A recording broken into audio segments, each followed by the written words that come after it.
solving linear equations with more than 4 unknowns is a nightmare using the normal determinant technique. You must write a lot of intermediate stages, and Krakowians are, in that respect, a nice tool.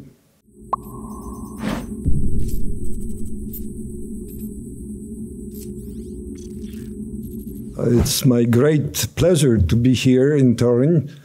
It is exactly 60 years ago that I had the so-called student exercises during the summer, and Andrzej Woszczyk was my teacher. He told me how to calculate quickly the sidereal time from the solar time and such things. So the astronomy at that time was very hands-on. You had to know really what's going on the sky, and you were actually supposed to observe. I could recognize the sensitive side of the photographic plate and equally sophisticated things.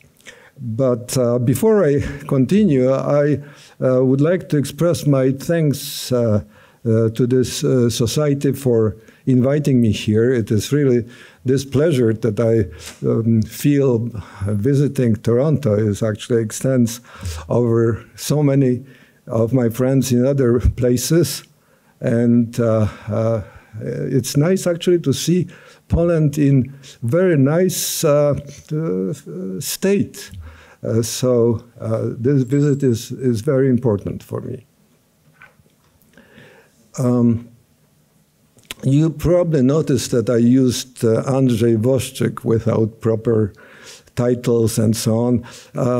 All people that I will mention, and I will try to mention very few of them,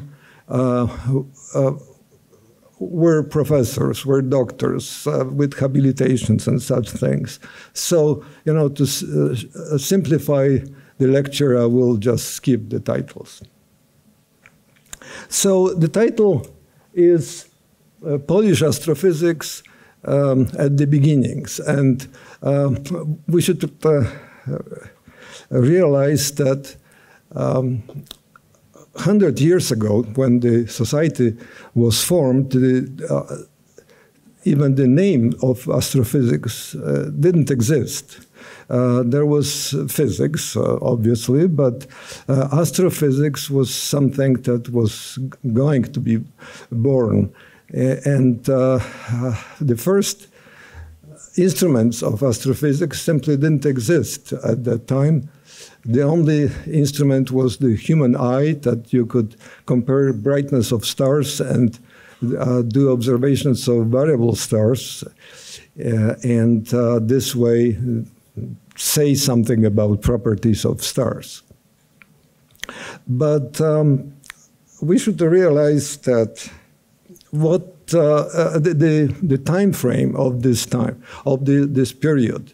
First of all, not only the name of astrophysics didn't exist, but we should realize that the Milky Way was actually the whole universe, according to some people. And in 1920, there was a debate. What is the truth? Whether Milky Way is our center, and then things sort of fade into the universe, or these little things that are smudges on some photographic plates are some other universes like Milky Way. So we are talking about incredibly different time. At that time, we knew so little. So during this 100 years, we probably learned much more than astronomy learned before 1923, probably many times more. And Polish astronomers contributed to this, but this was not an easy way. So I will try to present developments of Polish astrophysics, which is basically astronomy slowly evolved into astrophysics. And I will stop after 50 years from the time of formation of the society, that is in 1973, simply because I couldn't follow with my equipment and possibilities to present you anything beyond approximately this time. In addition, I remember these final years of the period of these first 50 years, so I can say something directly with my own conviction and remembering people that I will mention. So, two areas of astrophysics will be the subject of this talk. One is stars. There were no other astrophysical objects at that time. And there was interstellar matter that was somehow there, but we didn't know what it is. And I decided to use citations. This may be a little bit controversial because one would expect, oh, how many papers were published, perhaps, how many scientists were employed in different institutes would be some different metrics of how astronomy was developing. But I decided to use citations, only citations. This is an objective look, but with some built-in biases, and we have to accept them. So the citations that I use here are normalized citations, just for an obvious reason that they're counting citations many times for many authors just simply leads to inflation. So the normalized citation number is how many citations a given paper received divided by the number of authors that contributed to this paper. So, all right. Now, most of papers at the beginning were single author papers. Later on, some papers had several authors, so the numbers are following. During this 50 years, there were 452 citations, but they came from 396 publications, and 59 astronomers contributed to this. So the numbers are small, let's face it. And to about 1952, there were no other publications but single author. And this is probably the most interesting slide of what I can show you. In this slide, the lower part of the upper one is expanded, this part to 100 citations per paper is, the lower part is expanded. But in addition, I marked the last 10 years of this period, that is 63 to 73. So, as an example, the last decade, just before the war, produced that many papers, 7 cited papers, and the citations numbers were quite small, very small, in fact. So the reason is that basically only a few papers that used photographic photometry were cited before the war by other astronomers. And there was only one paper utilizing spectroscopy by Mirjana Keser. Then the first 10 years after the war, you see that the numbers amazingly increased very quickly, but one paper achieved even 47 citations.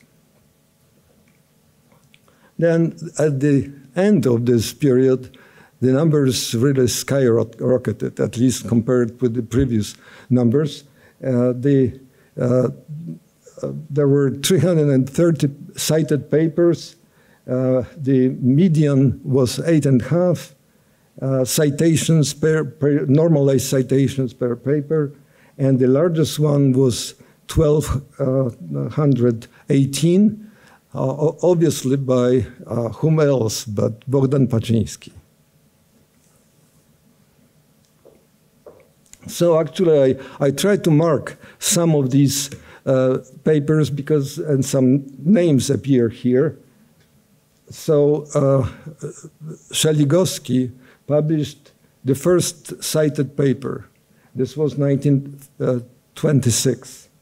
Iwanowska produced was cited in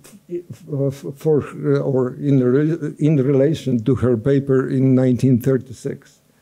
Then there was one paper during the war by Manakiewicz. The story of this paper is really unusual because it was submitted in 1941 and appeared in 1942. And this was on Krakowians. Since I'm one of the probably last people who used Krakowians for my master's degree, I used it as a tool to solve least squares equations using a mechanical arithmometer. And they were very useful.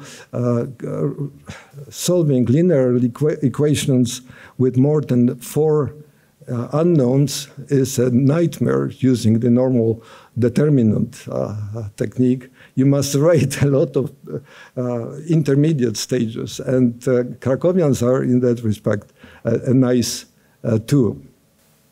Then the paper of 47 citations is by Wasiutyński. Wasiutyński lived in Norway and produced a paper that was amazingly mature in the sense that in stellar astrophysics, because he tried to combine the newly discovered ways of producing energy in stars, nuclear energy. This happened just before the war, with the known equations of stellar structure. These equations were written as power laws and so on, that's most of us learned during the stellar astrophysics and how stars are formed. So he wrote one of the first papers using this technique. The papers that were applied to interstellar matter are marked here in blue.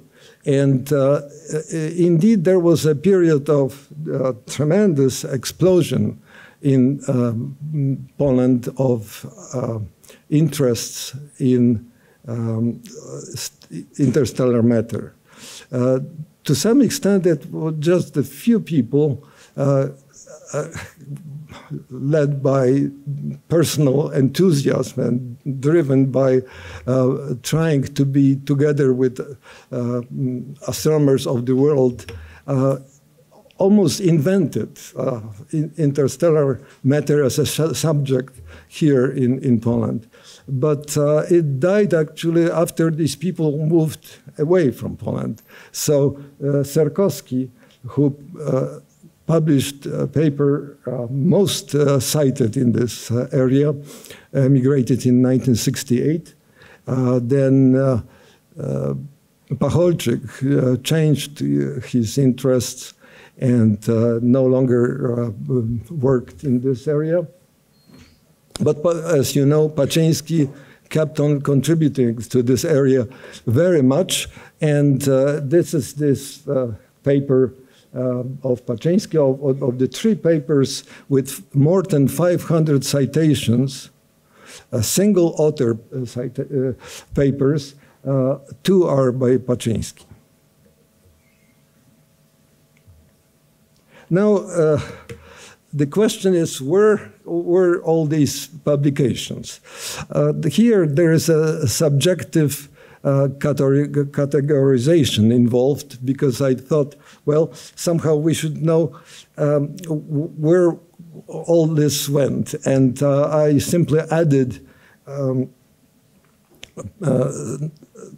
normalized citations for different types of publications. And then I did invent, actually, categories that might be a little bit shaky.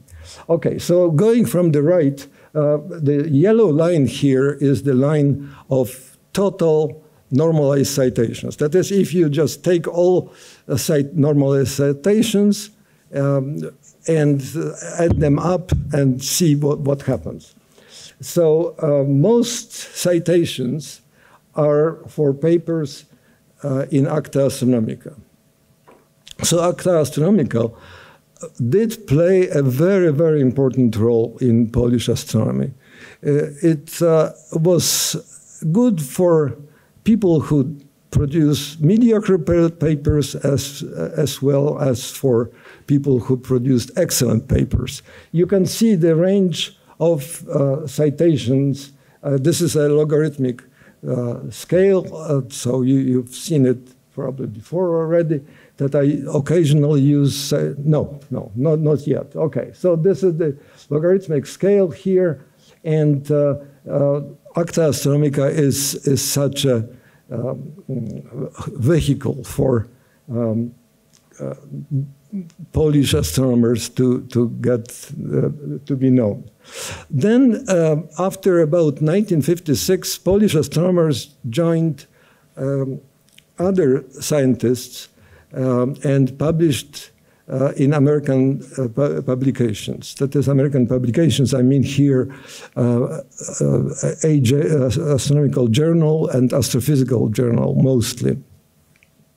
So this is the next line here, or this pile of different papers.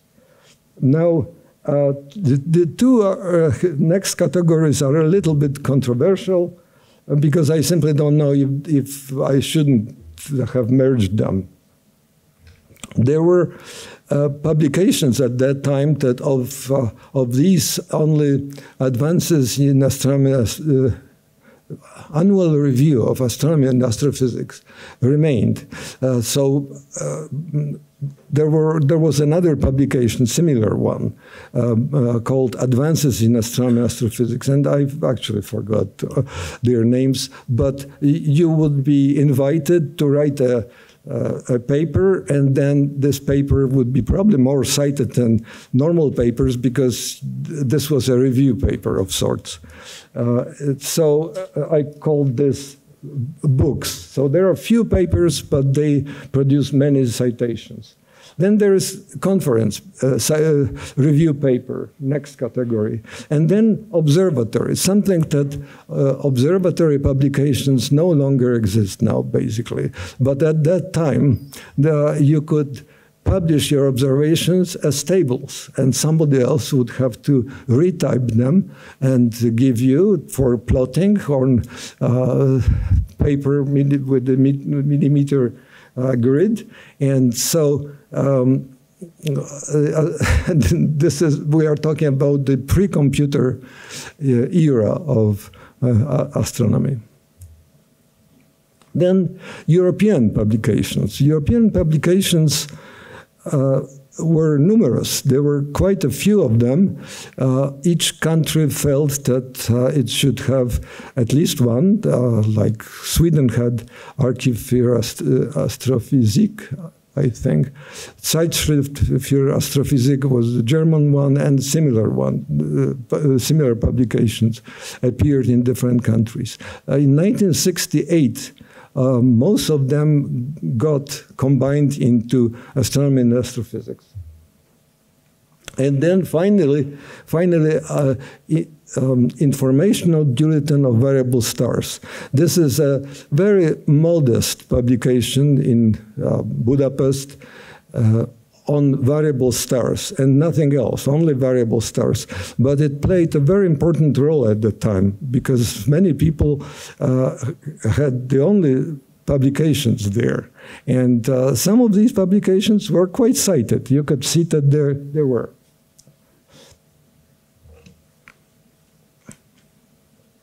Okay, so I'm returning to the same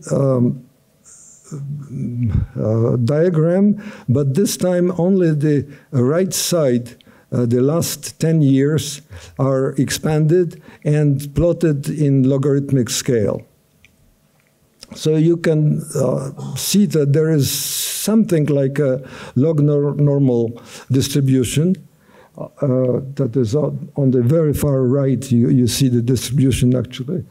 Then the same points as here are replotted in logarithmic scale.